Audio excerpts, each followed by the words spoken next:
बांग्लादेश सीमा पर शहीद हुए जिले का लाल। महाराजगंज सगड़ी बांग्लादेश सीमा पर रविवार की रात सर्च ऑपरेशन के दौरान घुसपैठियों से मुठभेड़ में जिले के रहने वाले जवान शहीद हो गए। खबर जिले में पहुंचती शोक की लहर दौड़ उठी। वहीं परिजनों की कोहराम मच गया। शहीद जवान बिलेरियागंज थाना के क्षेत्र महवी शेरपुर गांव के रहने वाले हैं। बिलेरियागंज के निवासी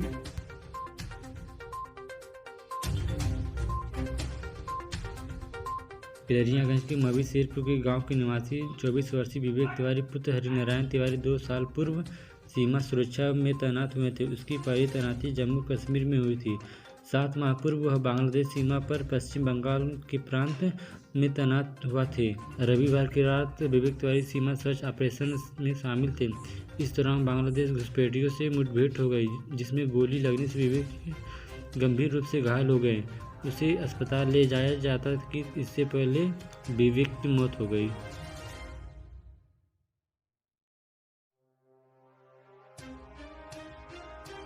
बाहुबली के कटप्पा ने कोरोना की दी मात, ठीक होकर अस्पताल से घर लौटे।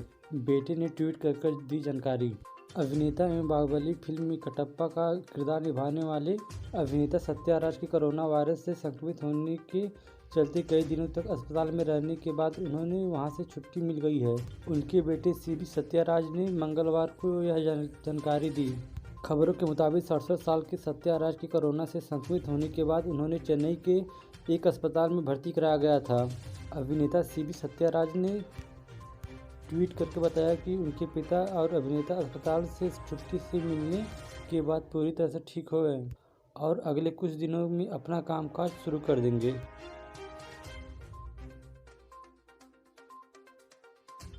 यूपी में 24 घंटे में 1089 नए संक्रमित मिले। कुल एक्टिव केस 44,000 के पार। कानपुर में भी प्रतिबंध लागू। उत्तर प्रदेश में कोरोना संक्रमण का डरावना होता जा रहा है। बीते 24 घंटों में 11,089 नए संक्रमित मिले, यानी हर घंटे यहां 462 नए केस मिल रहे हैं। बीते 11 दिन में कोरोना संक्रमितों की संख्या 1200 से बढ़कर 44,000 के पार हो गई है।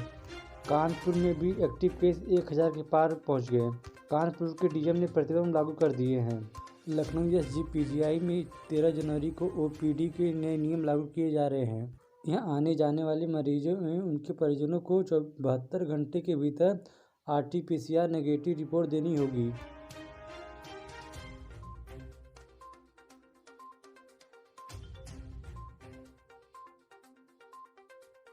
ऑनलाइन अपॉइंटमेंट के साथ कोविड रिपोर्ट के अनिवार्य कर दी है।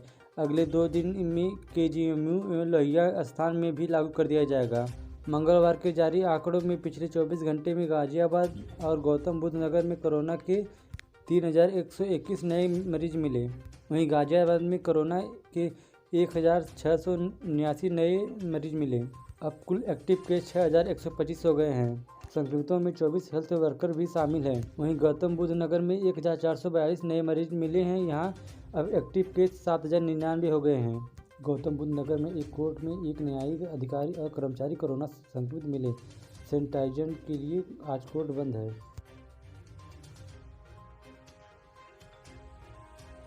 देश में बेकाबू हो रहा है कोरोना। 2 हफ्तों में मरीजों की 28 गुना बढ़े, लेकिन टेस्टिंग 2 गुना भी नहीं हो गई। यह 15 से 20 लाख के आसपास है।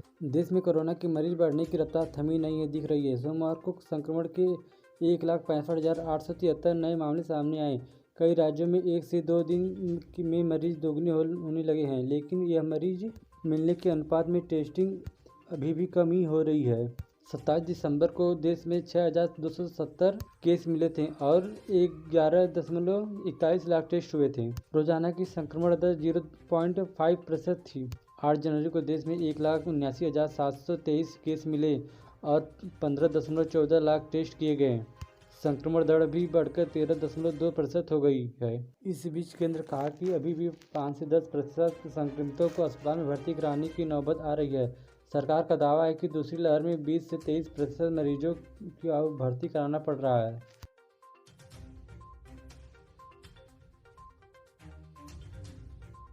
चौबीस घंटे में 21 लाख संक्रमित मिले। 2 ओमिक्रॉन संक्रमित मिलने पर चीन 55 लाख आबादी वाले शहरों में लॉकडाउन लगाया। दुनिया में बीते 24 घंटे में 21.4 लाख नए संक्रमित मिले।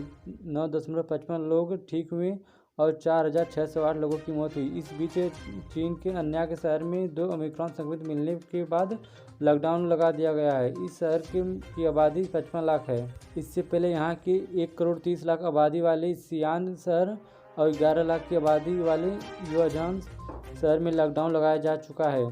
चीन में अब कुल 1.96 करोड़ आबादी लॉकडाउन में है। चीनी मीडिया की संवाददाता रिपोर्ट के मुताबिक शहर के लोगों को अपने घर से बाहर निकलने की अनुमति नहीं है। गैर जरूरी वाहनों को बाहर निकलने पर रोक लगा दी गई है। वहीं सभी दुकानें बंद करने का आदेश दिया गया है। कोरोना संक्रमित होने पर मिलेगी 7 दिन की छुट्टी, नहीं कटेगी सैलरी, सीएम योगी आदित्यनाथ का ऐलान। उत्तर प्रदेश में बढ़ते कोरोना के मामलों को देखते हुए योगी सरकार ने नई कोरोना गाइडलाइन जारी की है। मुख्यमंत्री योगी आदित्यनाथ द्वारा जारी की गई नई कोरोना गाइडलाइन के मुताबिक अगर प्राइवेट क्षेत्र के दफ्तर का कोई भी कर्मचारी कोरोना पॉजिटिव होता है तो उसे न्यूनतम 7 दिन का वेतन सहित अवकाश प्रदान करने का आदेश दिया जाता है।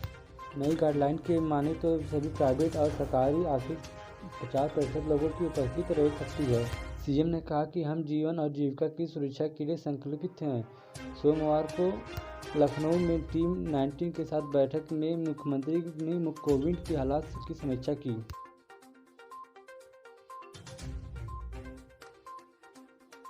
उत्तर प्रदेश में पिछले 24 घंटे में दर्ज हुई 8,334 मामले। उत्तर प्रदेश में पिछले 24 घंटे में कोरोना संक्रमण के 8,334 नए मामले सामने आए।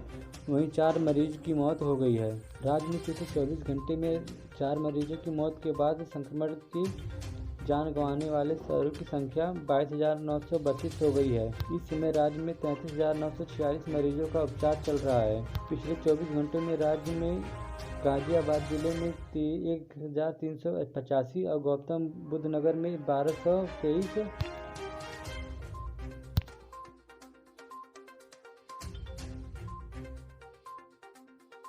कोरोना से संक्रमित होने के बाद दिग्गज गायिका लता मंगेशकर अस्पताल में भर्ती हुई।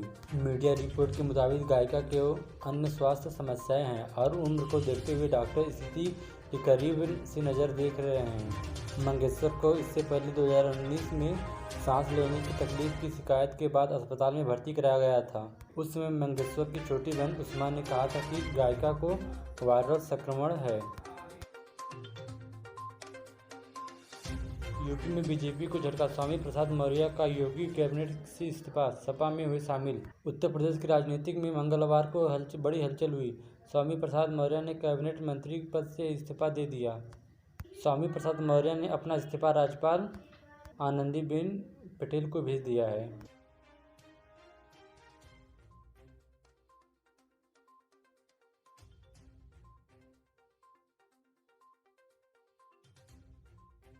दक्षिण अफ्रीका के ऑलराउंडर क्रिस मॉरिस ने लिया संन्यास। उन्होंने सभी क्रिकेट फॉर्मेट से अलविदा कहा।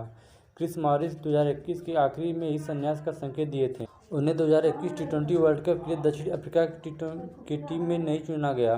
क्रिस मॉरिस ने दक्षिण अफ्रीका के लिए 4 टेस्ट में 12, 42 वनडे, 48 और 23 टी20 मुकाबले में 34 विकेट लिए थे। उन्होंने 2022 में न्यूजीलैंड के खिलाफ टी20, 2013 में पाकिस्तान के खिलाफ वनडे और 2016 में इंग्लैंड के खिलाफ टेस्ट डेब्यू किया था।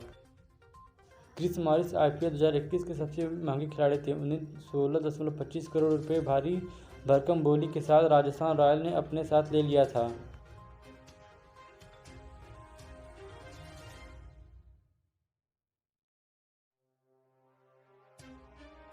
टाटा समूह होगा आईपीएल का मुख्य प्रायोजक। चीनी कंपनी वीवो को लेगा जगह।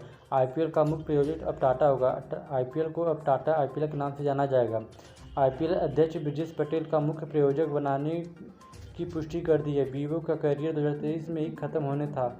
हालांकि कंपनी और बीसीसीआई ने समय से पहले ही अलग होने का फैसला किया है। बीसीसीआई और वीवी के बीच शुरुआती करियर 5 साल के लिए 2018 से 2022 तक था, पर बीच में 1 साल ब्रेक के कारण इसे बढ़कर 2023 तक कर दिया गया था।